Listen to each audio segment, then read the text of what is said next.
ವಿಶ್ವಸಂಸ್ಥೆಯಲ್ಲಿ ಕನ್ನಡತಿ ವಿಶೇಷ ಕಾರ್ಯಕ್ರಮಕ್ಕೆ ಮತ್ತೊಮ್ಮೆ ಸ್ವಾಗತ ವೀಕ್ಷಕರೇ. ಈಗಾಗಲೇ ಅಂಧ ಹೆಣ್ಣು ಮಕ್ಕಳ ಶಿಕ್ಷಣದ ಹಕ್ಕಿಗೋಸ್ಕರ ಅಶ್ವಿನಿ ಹೋರಾಡ್ತಾ ಇದ್ದಾರೆ, ಮುನ್ನುಕೊಂಡು ಹೋಗ್ತಾ ಇದ್ದಾರೆ, ಶ್ರಮಿಸ್ತಾ ಇದ್ದಾರೆ. ಸೊ ಆಕೆ ಜೊತೆ ಇನ್ನಷ್ಟು ಮಾತಾಡೋಣ. ಸೊ ಅಶ್ವಿನಿ, ಮೊದಲಿಗೆ ನಿಮ್ಮ ಫೇವ್ರೆಟ್ ಆ್ಯಕ್ಟರ್ ಯಾರು?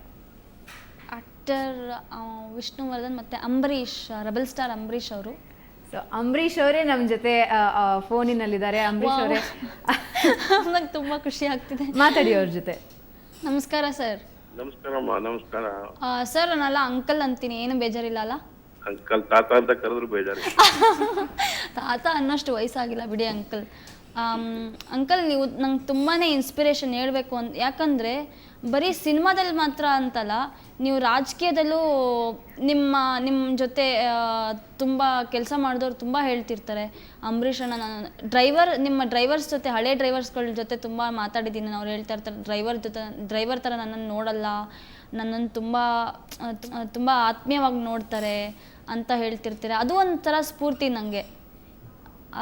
ತುಂಬ ಖುಷಿ ಆಗುತ್ತೆ ಅಂಕಲ್ ನಿಮ್ಮ ಜೊತೆ ಮಾತಾಡಿ. ನನಗೇನು ಮಾತಾಡೋಕ್ಕೆ ಮಾತೇ ಬರ್ತಿಲ್ಲ. ವಿಶ್ವಸಂಸ್ಥೆಯಲ್ಲಿ ಮಾತಾಡಿ ಬಂದಿದ್ಯಲ್ಲಮ್ಮ, ನನ್ನ ಜೊತೆ ಮಾತಾಡಕ್ಕೆ ಅಲ್ಲಿ ನೀ ನನ್ನ ಅಭಿಮಾನಿ ಆದ್ರೆ ನಾವೆಲ್ಲ ಇಡೀ ಕರ್ನಾಟಕನೇ ಇವತ್ತು ನಿನಗೆ ಅಭಿಮಾನಿ ಆಗಿದ್ದಾರೆ. ಏನೂ ಇಲ್ಲ uncle, proud of you.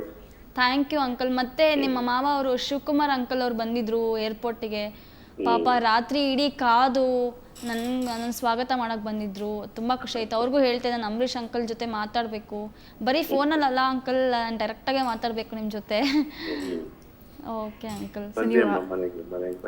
So ಆ ವೇದಿಕೆಯಲ್ಲಿ ನೀವು ನಿಮ್ಮ ಭಾಷಣದ ಅನುಭವನ ಅಂಬರೀಷ್ ಅವ್ರ ಜೊತೆ ಹಂಚ್ಕೋಬಹುದು ಅಶ್ವಿನಿ. ಅಂಕಲ್, ಒಂದು ಮಲಾಲಾ ಯೂಸುಫ್ಜಾ ಅವ್ರದ್ದು ಒಂದು ಬರ್ತ್ಡೇ ದಿನ ನಂದು ಒಂದು ಭಾಷಣ ಮಾಡಿದೆ. ಅಂದರೆ ನಾನು ಭಾರತದ ಬಗ್ಗೆ, ಅಂದರೆ ನಾನು ಯಾವ್ಯಾವ ಥರ ಚಾಲೆಂಜಸ್ ಫೇಸ್ ಮಾಡಿದೆ ಶಿಕ್ಷಣದಲ್ಲಿ ಅಂತ, ಮತ್ತು ನಾನು ಏನೆಲ್ಲ ಮಾಡ್ಕೋಬೇಕು ಅಂತ ಒಂದು ಅಲ್ಲಿ ಶೇರ್ ಮಾಡಿದೆ. ನಾನು ಏನು ಹೇಳಿದೆ ಅಂತಂದರೆ ಅಲ್ಲಿನ ಜನಕ್ಕೆ, ನೋಡಿ, ಅಂಗವಿಕಲರು ಅಂದರೆ ಬರೀ ಅಂಗವಿಕಲರೇ ಹೋರಾಡಬೇಕು ಅಂತ ಏನೂ ಇಲ್ಲ, ನೀವು ನಮ್ಮ ಜೊತೆ ಸೇರ್ಬೋದು, ನಮಗೋಸ್ಕರ ನೀವು ಹೋರಾಡ್ಬೋದು ಅಂತ ಅಲ್ಲಿ ಒಂದು ವಿಷಯನ ಇಟ್ಟೆ. ಎಲ್ಲರೂ ತುಂಬ ಖುಷಿಪಟ್ಟರು. ಮತ್ತು ಇನ್ನೊಂದು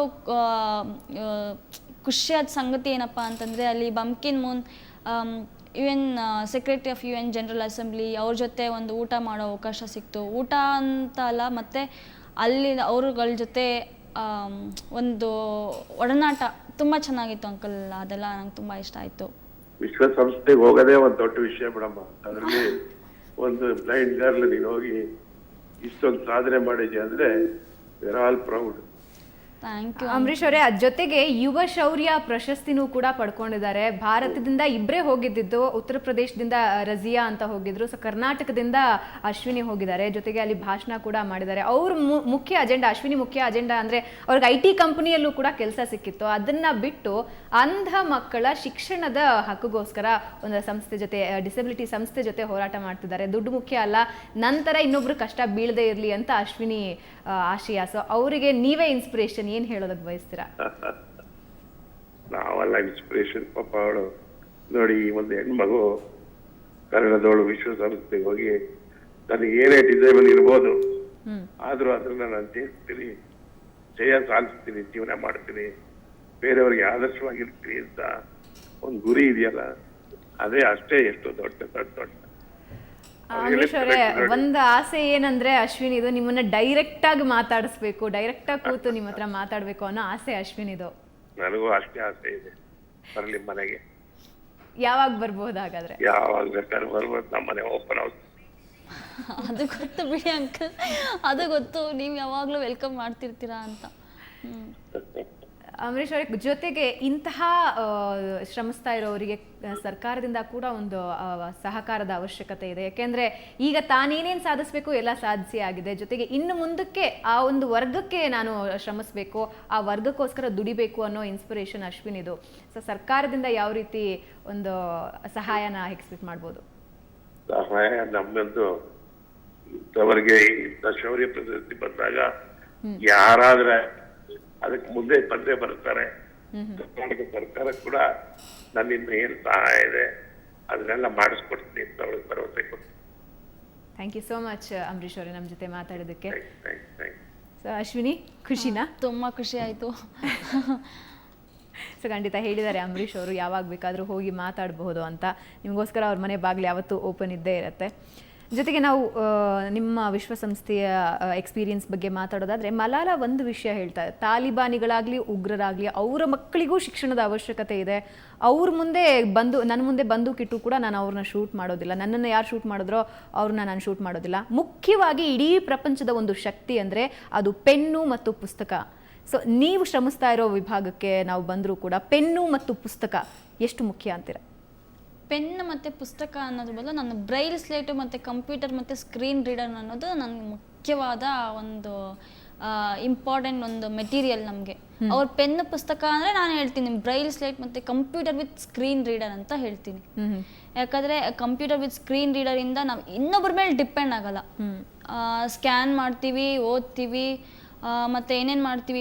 ಇನ್ನೊಂದೇನೆಂದರೆ ಅದೇ ಇವಾಗ IT ಸೆಕ್ಟ್ರಲ್ಲಿ ಎಷ್ಟೋ ಜನ ಅಂಧ ಮಕ್ಕಳು ಅಂಧರು ಆ ಜಾಬಿಗೆ ಸೇರ್ಕೊಳ್ತಿರೋದು ಅದಕ್ಕೆ ಕಾರಣನೇ computer with screen reader. So ನನಗೆ ಅದು ಮುಖ್ಯ. ಒಟ್ಟಿನಲ್ಲಿ ಶಿಕ್ಷಣ ಮಾತ್ರ ಖಂಡಿತ ಮುಖ್ಯ, ಖಂಡಿತ ಬೇಕೇ ಬೇಕು. ಶಿಕ್ಷಣ ಇಲ್ಲ ಅಂದರೆ ನಾನು ಹೇಳ್ತಿರ್ತೀನಲ್ಲ, education plays a major role in social and economic independence of every citizens ಅಂತ. ಓಕೆ, ಸೊ ಇವಾಗ ನಿಮಗೆ ಇನ್ಸ್ಪಿರೇಷನ್ ತುಂಬುವಂತ ಮತ್ತೊಬ್ಬ ವ್ಯಕ್ತಿ ನಮ್ಮ ಜೊತೆ ಇದ್ದಾರೆ. ಅವ್ರು ಯಾರು ಅಂತ ನೀವೇ ಕಂಡು ಹಿಡೀರಿ. ಸೊ ಅಷ್ಟೊಂದೆಲ್ಲ ನನಗೆ ಶಾಕ್ ಕೊಡ್ಬೇಡಿ, ಯಾರು ಅಂತ ಹೇಳ್ಬಿಡಿ. ಇಲ್ಲ, ಅವ್ರ ವಾಯ್ಸ್ ಕೇಳಿದ ತಕ್ಷಣ ನಿಮ್ಗೆ ಅನ್ಸುತ್ತೆ. ಸೊ ಮಾತಾಡಿ ಅಶ್ವಿನಿ ಜೊತೆ. ಅಶ್ವಿನಿ ನಮಸ್ತೆ. ನಮಸ್ಕಾರ. ಸಾರ್ಥಕವಾದಂತ ಬದುಕು ಈ ಹೆಣ್ಮಗಳದು ಅಂತ ಗೊತ್ತಾಗ್ತಿದೆ. ಸೊ ನೀವು ತುಂಬಾ ಡಿಪ್ರೆಸ್ ಆದಾಗ ಅವ್ರ ಮಾತುಗಳನ್ನ ಕೇಳಿ ಇನ್ಸ್ಪೈರ್ ಆಗ್ತೀರಾ? ಲೈಫ್ ಗುರು, ಸಾರಿ ಲೈಫ್ ಗುರು. ಹೇಗಿದೆಯಾ ಅಶ್ವಿನಿ? ವಾವ್, ನಾನು ತುಂಬಾ ಚೆನ್ನಾಗಿದ್ದೀನಿ. ನೀವ್ ಹೇಗಿದ್ದೀರಾ?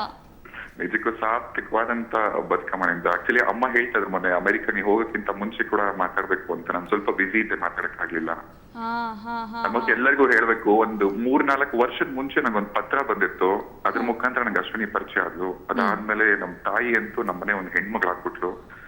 ಇವತ್ತಿನ ಜೀವನದಲ್ಲಿ ಪ್ರತಿಯೊಬ್ರು ಅಷ್ಟೇ ಅದಿಲ್ಲ ಇದಿಲ್ಲ ಅಂತ ಇಲ್ದಿರೋದ್ರ ಬಗ್ಗೆ ಮಾತಾಡ್ತಾರೆ. ಇರ್ತಕ್ಕಂಥದ್ದು ನಾನು ಯಾರಿಗಿಂತ ಏನು ಕಮ್ಮಿ ಇಲ್ಲ ಅಂತಕ್ಕಂಥದ್ದು ಪ್ರೂವ್ ಮಾಡಿದ್ವಿ ಹುಡುಗಿ. ಅದಕ್ಕಿಂತ ಅಶ್ವಿನಿ ಒಂಥರ ತುಂಬಾ ಪಾಸಿಟಿವ್ ಹುಡುಗಿ ಅಶ್ವಿನಿ. ಜೀವನದಲ್ಲಿ ನಂಗೆ ಚೆನ್ನಾಗಿ ಏನೋ ಜ್ಞಾಪಕ ಇದೆ. 3 ವರ್ಷದ ಮುಂಚೆ ಒಂದ್ಸರಿ ಮನೆಗೆ ಬಂದಾಗ ಒಂದು ಗ್ರೀಟಿಂಗ್ ಕಾರ್ಡ್ ಮಾಡ್ಕೊಂಡ್ ಬಂದಿದ್ದು, ಕವಿತೆ ಬರ್ದಿದ್ದು ಅಶ್ವಿನಿ.